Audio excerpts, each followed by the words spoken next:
Welcome back to Saturday Night Recovery. My name is Felix, And I'm Becca. and today we're very happy to welcome Aaron Clayborn. Aaron, Hello. hello and welcome. Hello. Thank you. Thank you very much. Thanks so much for being here to speak with us today and taking time out of your busy schedule. Definitely a pleasure.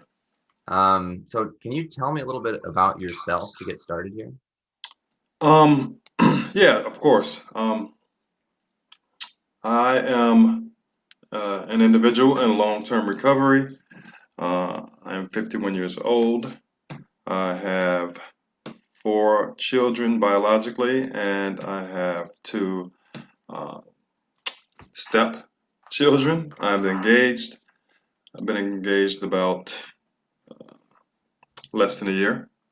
Um, I work at Elevate, which is a crisis stabilization uh, residential facility. I'm a former employee and current board member for WorkGo, which is Wisconsin Recovery Community Organization. My hobbies are pretty much learning more about recovery and substance use recovery and mental health recovery. Uh, I play basketball a little bit with the kids. I'm not so much running the whole courts and stuff like that. My knees aren't too good, but they still work. Um, um, Other interests I have basically surround anything that's uh, making progress or improvements in my personal life that I can pass on to my children and my family and members in the community on many different aspects. So that's what I like to do. Don't watch a lot of TV, but a simple life is a great life. Not too much complication in it. Right. So would you mind telling us about your recovery journey from the beginning? Oh, definitely. Um, it's a it's kind of long and colorful. I'll try to narrow it down uh, as much as possible. The first time I used any kind of substance, I was 16 years old. Um, I've always been a good student in school. I've always gotten good grades, honor roll student, trophies for going to state for architecture and things like that. I like school. I love school. I love to learn, as I said before, and I always have. Um, the first time I used anything, I was 16, and it was alcohol. I was hanging out with my older cousin, and him and the guys would always go out and hang out and drink and stuff like that. So they invited me. I was getting a little bit older in age, um, so we were hanging out, drinking in a car, drinking, and they were smoking weed. And my thing was always like, I'll never smoke weed because it destroys your brain cells. I'm a good student. I get good grades. I don't want to destroy my brain cells. But I would drink. At that time, like I said, I was 16. I didn't know the harmful effects of alcohol. I was just trying to hang out with my peers and be one of the cool kids and be in the in crowd and stuff like that.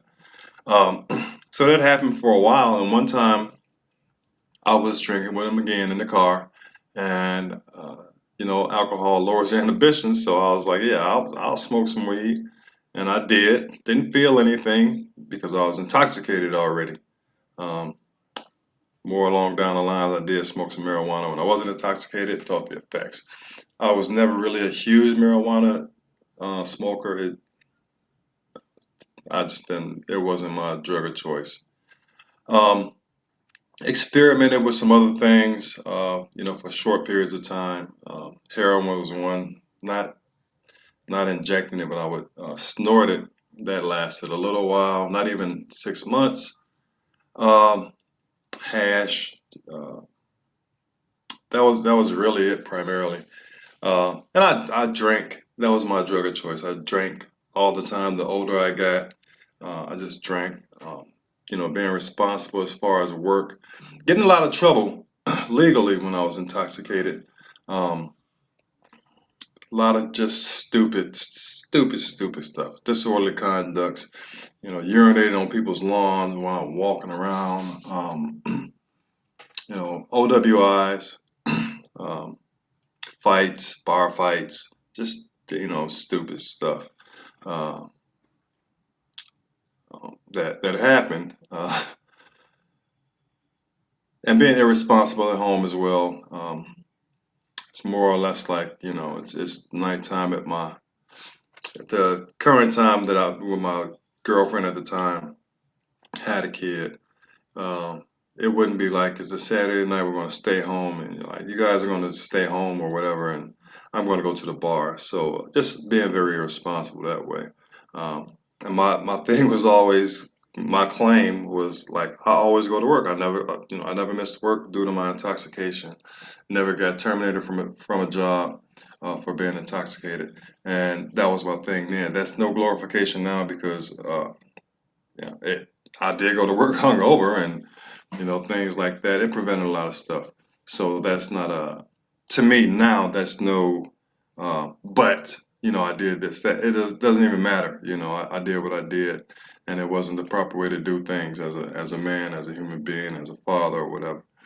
So I'll get more deeper, a little deeper into the story. When I was 34, um, 34 years old. I was selling drugs, which I've done that a few times in my life. Primarily, it was always cocaine or crack. And I was selling at the time. This was in 2004, and I had a few loyal, people. I would they would make big purchases. So intoxicated, I'm driving to this person's house who calls me because they want to purchase something, uh, and I'm there drunk, right? First of all, I'm drunk driving. I have drugs on me. I'm going to deliver drugs. Get here and I, handle some business with them. And out of my lowered inhibitions and my, intoxicated state, my question to them is, what do you get out of using crack? Well, I mean, what is the big sensation? This and that. Oh, well, you got to try it. No inhibitions. All right, let me try it. Needless to say, I took a hit and I was not drunk anymore. Completely, uh, you know, overwhelmed me. And I did some more that night, left, whatever. So at the time, I was still selling and using at the same time, not thinking it's going to be a problem. I have this, whatever. Because I'm special, I'm really special. So I won't get addicted, I'm just doing this for fun. And over the course of time, it started escalating. I was using more, um, just doing stuff. I would um, take other drug dealers' stuff, like tell them I would want to make a purchase. I'd meet them and view the product and I would take it for me to use, obviously. um, Stuff like that. Um, Using with multiple people, um, just just out there on the streets. So it just escalated, and I really wasn't doing much. I wasn't working. Um, I was just on a downhill, you know, downward spiral.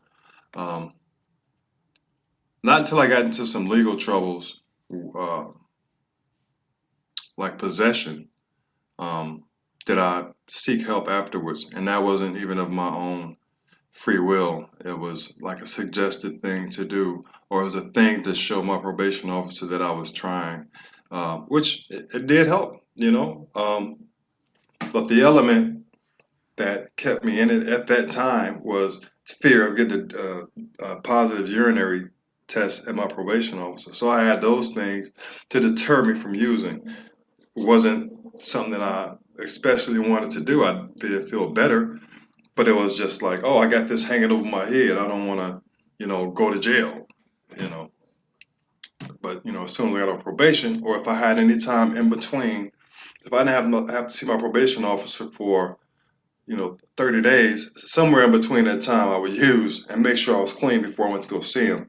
I'm sure this is, something that other other individuals who suffer from addiction have done. It's not an uncommon thing to do that. Try to sneak through the cracks, try to, slick your way in there to get high, and then play this, portray this role of being this solid individual.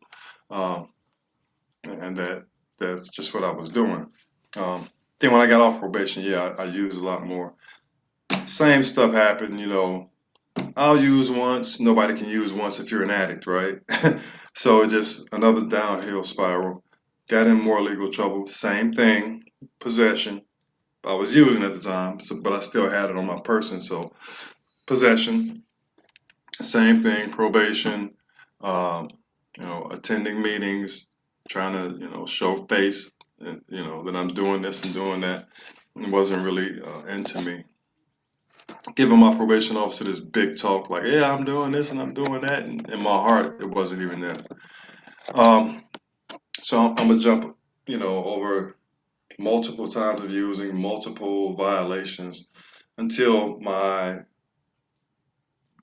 worst, the worst of my um, using. Um, I was I quit my current job that I had been at for quite a few years. I went to go do construction. It paid more. Um, I didn't end up staying there. It was just a, crapshoot pretty much. At that time, I was using extremely heavy, extremely. I would get high with some guys. I'd be up for 4 or 5 days, and this is something I've never done. The thing about that, being up awake for 4 or 5 days, I didn't realize I was up for 4 or 5 days. I thought it was the next day. I saw a guy who loaned me some money so I could get high again, and I was like, "Yeah, what's today? Sunday?" He was like, "Yeah." Um, no, I'm sorry. I said, "What's today? Saturday?" He's like, "No, it's Sunday." So I'm like, "Oh." So I reflected back. I was like, "Oh my God." The last time I was like Monday. Not, and I haven't been to sleep. I haven't eaten. So I get back and get high. Of course, that's the most important thing before I even take a look at my physical attributes to see how much weight I lost or anything like that, or count the days on a calendar. And I was just out there drinking all the time, every day drinking, every day trying to get high, trying to, hook up with guys and see how much money we had, get a fix and just wanting another one right after that because it wasn't enough. Just trying to come up with all kind of plots and schemes to get money to get high. Um, the breaking point was I actually said I was going to stop, and I did stop for a week, but I was drinking, so constantly drinking hard. Went to a bar with a friend of mine, got extremely just broke down, just drunk, like stupid drunk. It's raining cats and dogs. I mean, the water's just coming down. I decided to leave the bar, get in the car. I'm driving, 60 into 35, driving in an unfamiliar neighborhood. Coming down the hill, as far as I know, the stop sign wasn't visible to me. When it was too late. Stopped, hit the brakes, slid, skid, ended up partially in a swamp. Still drunk, no one was hurt, thank God. Not me or my passenger, not a scar. Vehicle total, water damage, some body damage. Um, Still drunk. I get out. I'm on the road. I'm calling people, trying to get out of this. Like I know the police are coming. They got to be coming, right? So I'm calling people. Hey, can you pick me up, man? I'm trying, this and that. I'm on the phone. I see the lights. Um, Again, drunk. I'm talking to these officers like they aren't even human beings. Not using profanity, but I was just saying some very disrespectful things in a without using profanity. I was very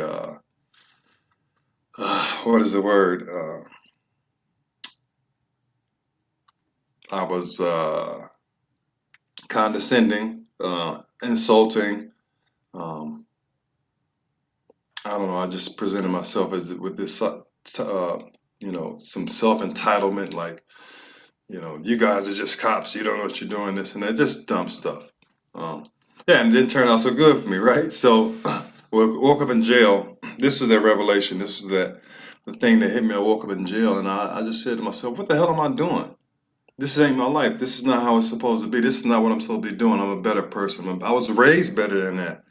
God has better things in store for me. And this wasn't because I woke up in jail, like, oh, I'm screwed again. Like, it really hit me, like, spiritually, from a spiritual aspect. Like, this is not me. This can't be me. Drugs and alcohol are not me. That don't make me. That don't make me a cool person. It don't make me the man at the party or whatever. And from that point on, I was like, you know, I got to do something different. I went to court. I got $1,000 bond paid out. The judge gave me the maximum amount of fine that there was, which I'm still paying on. um, I got 3 years probation, and the judge was very, she took it personal. Don't know why at the time, but I was like, she's taking this personal. In retrospect, maybe she had some experience with a family member. This is what I got from recovery now. This is what I'm learning and what I've learned. Maybe she has some experience with someone in her family or someone close who has, she suffered a loss in some shape, form, or fashion from a drunk driver. At the time, I didn't know. I didn't even care. I just thought she was like, "Oh, what is it?" Like, but yeah, and she was like, "Oh, I want to send you to prison. I want to send you to prison. You work a job, this and that. You take care of your kids, but that doesn't matter. I want to send you to prison. This is your fourth OWI." She didn't send me to prison, but I understand now. Um, I take it personally when, not personally, but I take it to heart when these kind of situations arise with, any form of substance use disorder. Um, there's just, fatalities that can happen. And the bad thing about it is that, you know, I don't want to say the bad thing about it, but if they're unintentional. This can cause some kind of mental health disorder for an individual, who has a substance use disorder who cause harm to someone else, and that's really shocking. But I don't want to digress on that. Um, so I just started doing things differently. My probation officer actually, I was going to AA regularly with a bunch of old timers. And no disrespect by saying that word, that's just what they're called in AA, old timers. With a lot of knowledge, with a lot of things that I could reflect on, and I enjoyed it. I was there regularly. I stopped going because my schedule got too hectic. I got in school to be for manufacturing management. I just wanted to do more positive things, um, which that was great, right? Getting an advance at work. I moved up in my position. I didn't have to work on the line. I just supervised people, in school.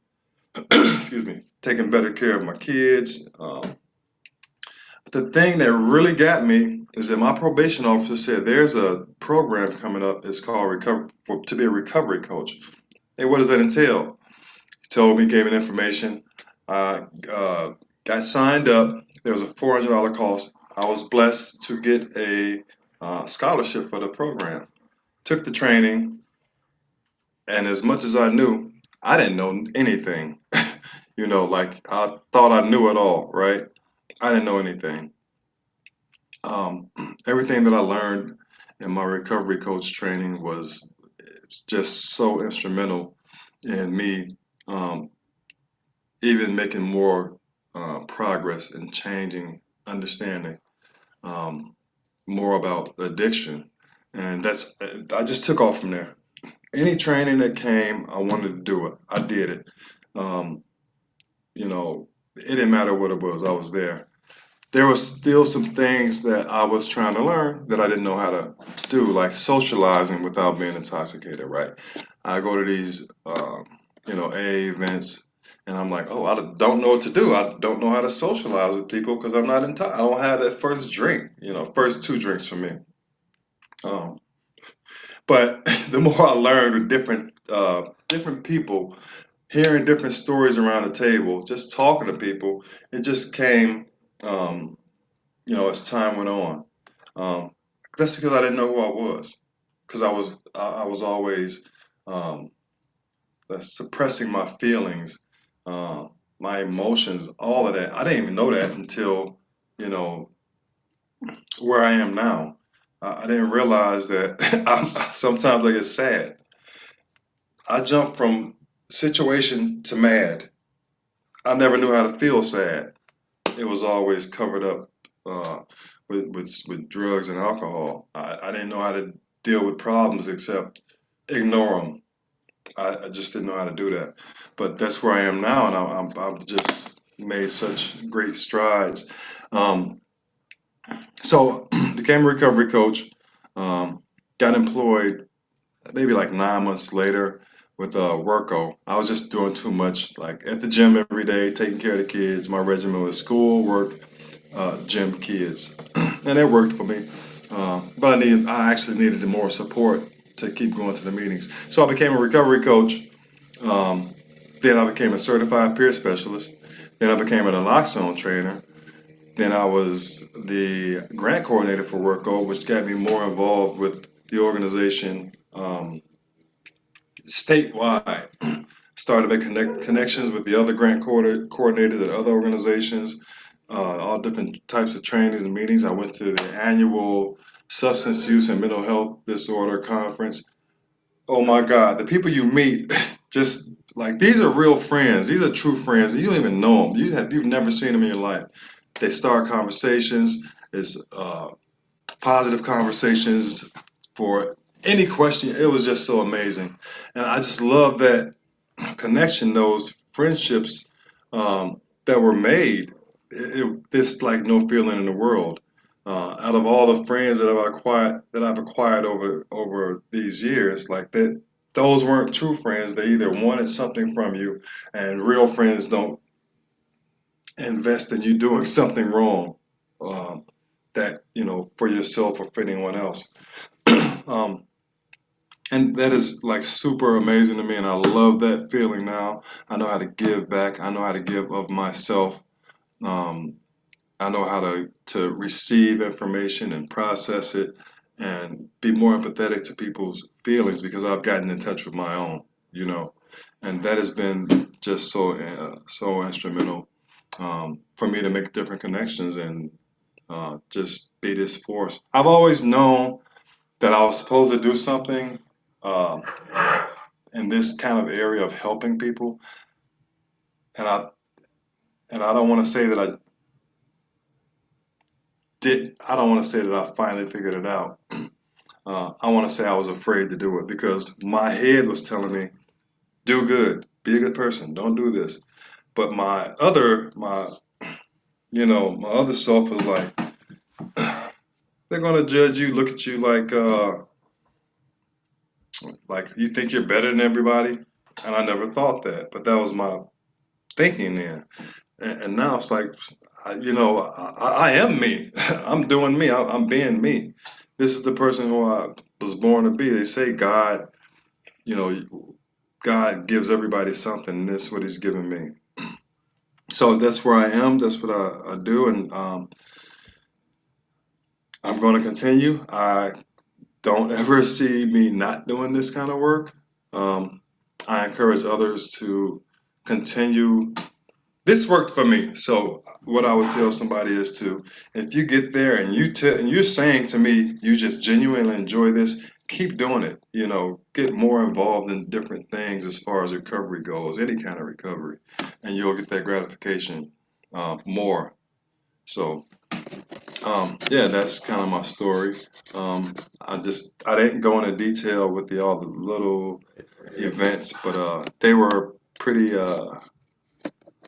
I've done a lot of stuff. Yeah. Well, That it sounds like a pretty winding, like for most people, I think it's Yes, never that up and down. It's a roller coaster, right. and it has been. After Um, you described pretty vividly this moment of epiphany that you had where, you described it as almost spiritual. Um, After that, did you ever have setbacks, and how How did you handle those on a personal level? I did not have any setbacks after that with substance use or alcohol, none. Personal setbacks, excuse me, personal setbacks as far as still exhibiting old behaviors that were, I was free from substances and alcohol. I was recovering from that. I was not recovering from my old behavior patterns, um, my thought processes and stuff like that. Um, I have a sharp tongue, uh, and I still have that, right? Um, I was more or less one of the persons who would not want to hear another person's side of the story. It's like even with my kids, um, like this is what I said, this is what you do, kind of thing. Instead of giving them a voice, I was taking people's voice away, and that's just how I always was. Um, Emotional boundaries, knowing myself, I put a lot of restrictions on myself all those years to let anyone in. My thought process was I don't need anybody to talk to. I know me better than anybody. So why do I need to talk to somebody? I'm going to hear what they have to say, and like that advice was no good to me. Just those kind of things. And I've realized that I don't make the best choices all the time. I don't make the right decisions all the time. There is other, input. There's input from other people who can view the situation from an outside perspective, right? And what I do affects the outside perspective of what I have, right? So things like that, they were setbacks, and I got into, arguments, not not non-constructive conversations, and I realized a lot of it's due to me. So I broke through those barriers, and I'm still breaking through those barriers. Um, and I would say with patience, understanding, empathy, um, and like even with my kids, I I need to give them my ear. You know what I mean? I need to hear what you have to say. And at first, it was surprisingly enough, I was like, "Oh, wow, that's a good point." But now it's like, "Yeah, good point, son." And that will give them the ability to be more open and honest with me. I don't know, how addiction can be hereditary, and I don't want that to happen to my kids genetically, right? Genetics. Um, I don't want my kid to hide it. I didn't tell my mother I was using or drinking or anything like that. I would come in the house and there's vomit all on the floor um, from the previous night, and it smells like alcohol. I want my kids to be able to come up to me and say, "Hey, Dad, my friend asked me to try this or this and that," which is something I never had. So me giving them their voice to be open and honest with me, that means a lot to me that they be able to, come and do that. Um, so just like I said, learning those different ways to communicate. Uh, has been very instrumental to me, and getting in touch with myself as well. But I'm overcoming those barriers. I work on it all the time. Recovery is a lifelong journey, and um, there's a term. I've heard the term that the person is a sober drunk, and that's what I was. Like the way I talk to people was like a drunk person, but I was completely sober. Um, so I'll laugh at that. That label because I didn't realize I was once that, but I can admit that I was once that. So, Yeah. Kind of on that note, what supports did you find that you had along the way, and for people, um, supporting those with addiction, what did you find helpful that they did? um, what I found helpful is really just a lot of opening up and communication and trust. Trust is so big. I don't, I didn't want to be in a meeting. First of all, at an AA meeting saying, going around the table saying, "Hi, my name is Aaron. I'm an alcoholic and an addict." Who wants to label themselves as that, right? That's a hell of a stigma to have. Um, but opening up and trusting people is so, being vulnerable. It's a hard thing to do, but once you do it and you see that you have that support and that help. So being around the tables at the AA meetings, opening up to other people in recovery who you don't realize at the time that they've done this already. There's nothing you can really say as far as addiction goes that they won't have in common. That like you say this and oh wow, I did that too. I did that too. That's where the empathy comes in at because the person has gone through it. They feel your pain. And that's what I try to get through to people who are still suffering from addiction. Like, look, dude, this, you know, we've all been through this and we're all here to support you because we all know how it feels. And that's the most beneficial thing is having another ear or many ears to communicate with. If substance use disorder is an issue and you don't know you can't do it by yourself. That's the bottom line. You can't do it by yourself, and that's something that I learned. That's something I always, uh, you know, sh- suggest for people to do. Like I know it's hard. I know it's not easy to say that I've done some messed up stuff, but who hasn't? Who hasn't? Who doesn't have skeletons in their closet? Who hasn't made a mistake? Um, just the people here for support. We've all done it. um, and staying involved with as much as you can. I'm not saying people should go out and you know preach and this and that, but keep yourself involved, and that reflects onto others, because that's like there are people who just amaze me with the things they say, and it just inspires me so much. And I've heard that from people who I've served as a recovery coach, that what I said to them was inspiring or uplifting. And to do that, it's just so natural. It's not to get the recognition. It's just that you're just sharing. That's it. I don't need a thank you. I don't need a pat on the back. I don't need a thumbs up. I don't need none of that. I don't expect that. I don't want it. But it's good to hear that you helped somebody overcome their struggles or gave them a template on how to do it based on what you've done, and I've had that same experience. I've had that same addiction. That connection, that communication is so vital.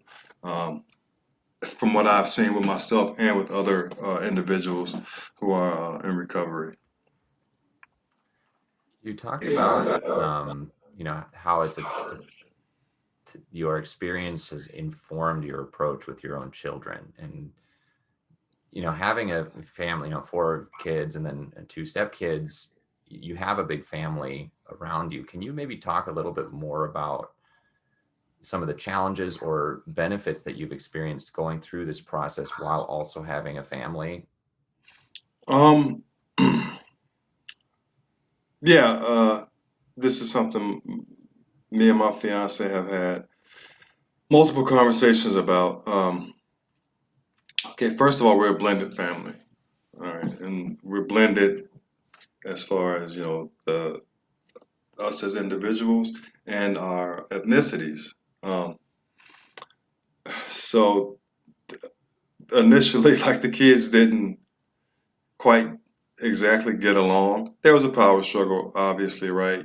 This is my mom, this is my dad. I'm taller than you, I'm bigger than you, I'm stronger than you, I'm older than you, I'm smarter than you. All this, kid stuff. Um, Not really understanding that was the aspect of that in that aspect that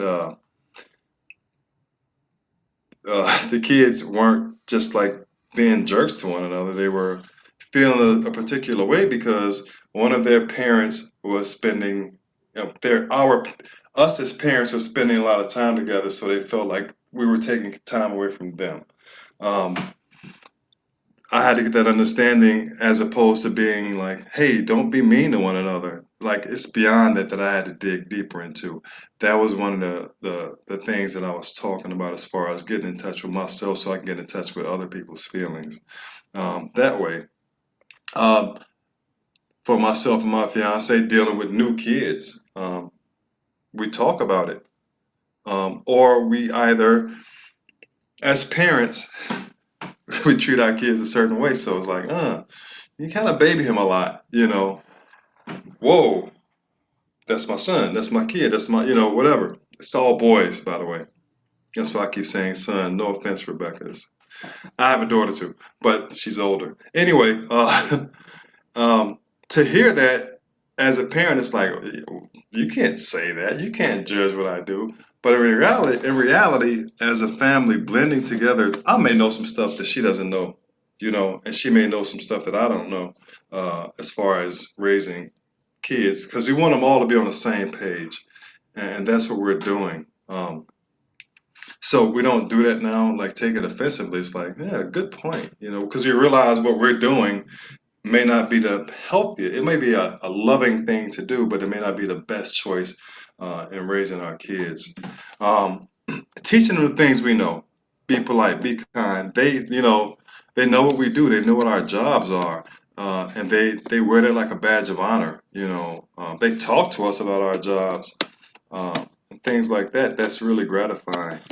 We're just trying to raise them the best that we can and give them the understanding that we have about life now that they can get early in life. So they're going to make mistakes. Everybody does, but hopefully it'll benefit them as far as their morals and their values and uh, their empathy toward other people.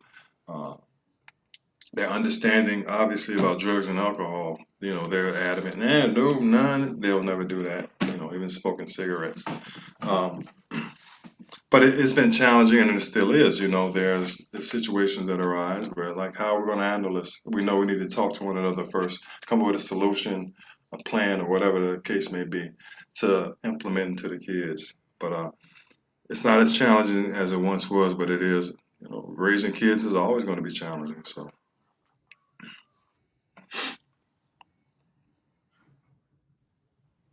And then, one last question I have is for anyone watching, you know, going through recovery, what are some of the benefits or, some of the best things that have happened for you, since on your journey? Some of the best things that's happened for me on my recovery journey. Um, Healthy relationships um,